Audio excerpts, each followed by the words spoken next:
Alright, so good day po. Paano tayong sa section using our Revit 2019? So first, let's go to view and then let's select the section. Alright, and then gagawa tayo ng section. Example, sa first floor, itong horizontal section ang gusto kong gawin. Ayan. So, pwedeng baliktad yan. And then, once that we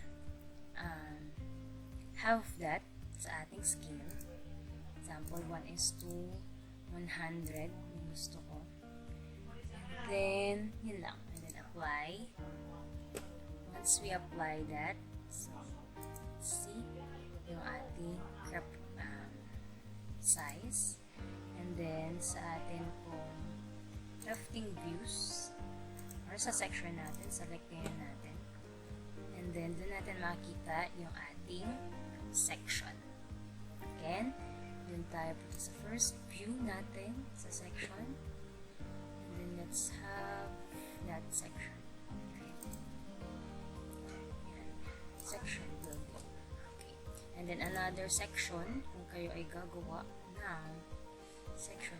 For example, gusto kong section ay dito sa longitudinal section. So, in this area.